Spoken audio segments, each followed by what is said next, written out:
Welcome to Cord Cutting Today for March 29, 2019. This is the show where I give you a quick look at some of the biggest stories happening in the world of cord cutting from the past 24 hours. Now, if you want to learn more about these stories, I'll put a link to it in the show notes down below so you can read about them for yourself and come up with your own opinions. Let me know what you think I got wrong, what I should have included. I'll love to hear from you. Hey, if you're new here, hit that subscribe button, hit that thumbs up. It really helps us by letting YouTube know you like what we're doing here. And hopefully we can help you break free from the high cost of cable TV, but still stream what you want to watch. We do that with reviews, how-to guides, daily news briefings, and even cord cutting Q&As where we answer your cord cutting related questions. So if you've been here a while though, ring the notification bell so you never miss one of our videos. Well, let's dive into the news from the past 24 hours. Right off the bat, there's a great new deal from Starz. They're offering 6 months of their new streaming service for just $35. This is a great price. I would highly recommend you try it out. As you know, I always recommend rotating services. Hey, when a great deal like this comes on a service, check it out. Now, I do think you need to get this from sites like Groupon and Living Social. I think if you go to their website, it will just charge you the traditional price. I have a link to it down in the show notes. These deals have a way of just suddenly vanishing. There's no end date listed, and it just says while supplies last. Usually they have a set number, and when those set number of discounted subscriptions have been sold, that's it. It will suddenly vanish, so don't wait if you're interested in this deal. Next up is YouTube TV is adding a ton more CW affiliates. It seems like they've partnered with Sinclair to bring Sinclair-owned CW affiliates on. I don't know if this is all of them. I don't think it is, but it seems to be a lot of them. Unfortunately, YouTube TV did not announce which markets were added. Could you help us out? Did you find a new local on your YouTube TV channel or service? Leave us a comment down below. Let us know what affiliate it was, what area. You know, if it's like CW in Grand Rapids, Michigan, that helps us kind of track down and help create a list of which affiliates have been added. This comes after YouTube TV announced that they have launched nationwide now with the addition of their last market, but a few readers have said they still can't get YouTube TV where they live. Could you help us out? Are you unable to get YouTube TV? Leave us a comment. Let us know where if you could, and we'll try to do some digging. Is there still a couple markets out there where YouTube TV is not live in? That would be a huge help to us. Next up, HDHomeRun Premium TV is shutting down. Yesterday they emailed customers and said, hey, first, before I get into that, be very clear, this is the live TV streaming service, not the hardware side. HDHomeRun's devices that stream your antenna or your cable card and DVR it will still work, but the live TV streaming service will shut down after your next billing date. HDHomeRun says, hey, you can continue to use HDHomeRun Premium TV, the live TV streaming service, until the end of your billing cycle. At that time, it will not auto-renew and your service will stop working. We reached out to Silicon Dust for comment on why this is happening, and they have not responded, and they have not publicly posted about why they're shutting down their service. They get their service through Omniverse, which is a company that sells pretty much pre-bundled packages for you to create a streaming service or sell a streaming service to your customers, at least powered by Omniverse. Now, Omniverse is being sued by Ace. A little clarification here, Ace is a group that represents many different groups like HBO, Disney, Fox, now Discovery, and others. Somebody who claims to have a, quote, vested interest in Ace reached out to us and pointed out that we had mentioned that HBO was a part of this lawsuit, when while they are a part of Ace, they are not necessarily part of this lawsuit. Ace is the one bringing the lawsuit.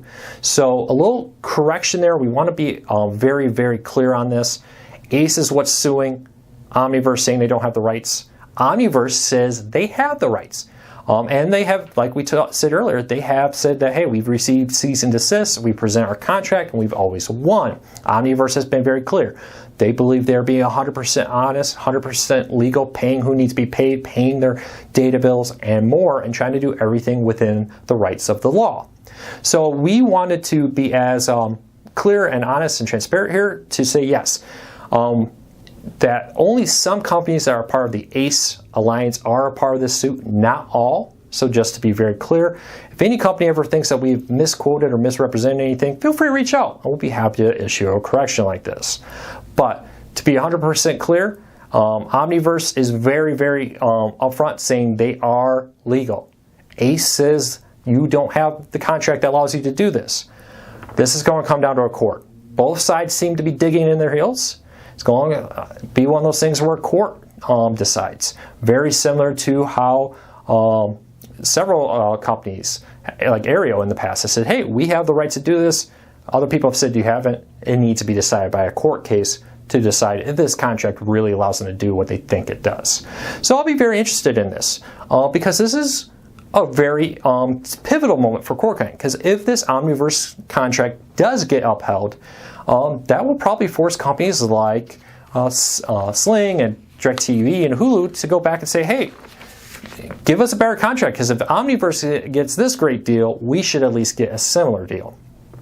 If they lose this, that's big news for a lot of streaming companies out there. So we're going to continue to follow this as closely as possible to be as accurate as possible in what we do, which also includes, a little correction here, according to somebody who says they represent Omniverse, or at least has a vested interest in Omniverse, to say that yes, Ace is the one suing, but not necessarily all members of Ace are a part of that lawsuit against Omniverse. So just a little technicality clarification there as we work to be as honest and as accurate as possible with the information we have. But that'd be very interesting. Do you use HDHomeRun? Do you use their premium TV service? What do you think? Have you used it in the past? Are you upset that they're being shut down? Or does this not surprise you? Leave me a comment. I'd love to hear from you what your thoughts are if you use the service about HDHomeRun premium live TV streaming services shutting down. Next up, we have a post. Are you a student, or do you know somebody who is a student? We have a post right now live from Jess that breaks down the top 5 streaming services with cord cutting streaming services with deals for students. These include things like Amazon Prime's student discount, Spotify's deal that gives you Spotify, Showtime, and Hulu for one low monthly rate, and more. I'll put a link to that in the show notes. But hey, do you know of a student discount that's great for cord cutters? That I didn't include this list? Leave us a comment. We'll love to include that. Next up, Sony just sold their share of Crackle to Chicken Soup for the Soul Entertainment. So Chicken Soup for the Soul Entertainment already owns many streaming services, including the free Popcorn Flick service. Crackle, which was renamed Sony Crackle recently, I believe is now being changed to Crackle Plus once this deal closes, will be transferring over to the ownership of that company. Sony will still have a partnership here. Sony TV, Sony Movies will still appear on the service. But once this deal is done, the leadership will transition from our understanding. Sony will provide technical support, but the Chicken Soup for the Soul Entertainment, which I think is the same company that does the books out there by the same name, but who owns a variety of streaming services, will now be running the service. It'll be interesting to see what they do with it. In our recent surveys, it's fallen a little bit in our readers' pick for the best live TV the best free streaming service for cord cutters out there, to 4th place behind Tubi and Pluto and the Roku channel and more. So let me know. Are you concerned about this? Does this surprise you that Sony sold their share of Crackle to another company? And I'm a little uncertain about one thing, and I haven't gotten a straight answer. I need to follow up on this. Did they sell 100% of their ownership? Because from the reading of it, it says Chicken Soup for the Soul is now the majority owner, and this is a joint venture. So it is still possible that Sony sold most of their share in Crackle, but kept a little bit. I'll try to get clarification on that. All right, next story on up. The new Apple TV app does not play PlayStation Vue, DirecTV Now, Hulu, and more in-app.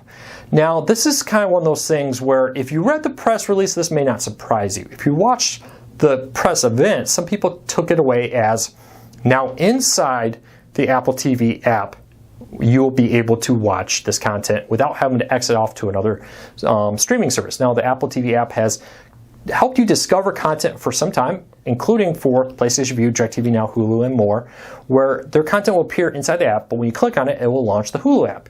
Hulu has come out and told press that yes, our content will not play inside the Apple TV app. Why is this important? Well, some people had hoped that for a little bit more of a cable-esque experience where everything will be inside one app without launching into different user interfaces and more. But more importantly, to me, this raises a question about what the Apple TV app will do when it comes to Roku's and the Fire TVs later this year. Now, it's very possible that some content will still play inside the app, like the new Apple TV Plus streaming service, which will have Apple original programming. Will that be the content that plays in the app, where the other content you discover launch out to YouTube or Hulu and other platforms? The reason that I'm interested in that is because when it comes to Roku and the Fire TV, does this mean that Hulu, will that be in the Roku version? Will the Apple TV app on Roku allow you to discover Hulu content? If it's not playing in the app, will they be able to have the hooks in it to display the discovery on the Apple TV app, but then launch into the Hulu app for Hulu content? It's very interesting. We have emailed Apple about this to ask for clarification, because we noticed this is pointing up our Variety writer on Twitter, that they changed the wording on their page from watch content in the app to discover content in the app, and that kind of got this whole conversation going. Plus the beta yesterday, I received noticed quite a few tweets online about people surprised that the app was still launching you out to other devices because they had expected it to play in app. My question to you is, does that matter? I think for most people this doesn't. I think for most people, like when you watch the feature free on Roku and it launches you into Crackle or Tubi or the Roku channel, I don't think people care about that. I think the only real interesting thing here for cord cutters is, what does this mean for it coming to Roku and the Fire TV? Will it discover things from other apps on these devices, or will it just be an app to watch Apple content that you purchase from Apple, whether that be the Apple TV Plus thing or maybe the iTunes purchases? Maybe you'll be able to watch it here. We just don't know. We'll have to wait and see. But let me know what you think. How important is that? Do you just not care? I think that's where most people are. They just don't care about this. And that's kind of where I am. As long as I can find it, I don't care how it plays. So let me know what you think about this. But it is an important distinction that we want to be very clear about. Well, let us know. We're, as always, working our best to be as accurate as possible. If you ever find anything where you think we've made a factual error, leave us a comment, and we'll do our best to be very clear on it, as in the Omniverse case, to clarify that Ace is suing Omniverse, but not all members of Ace are a part of that lawsuit. So let us know, and we'll always do our best to be as accurate as possible. And hey, we'll see you tomorrow with more cord cutting news, tips, tricks, how-to guides, and more. Thanks for watching. We appreciate your support.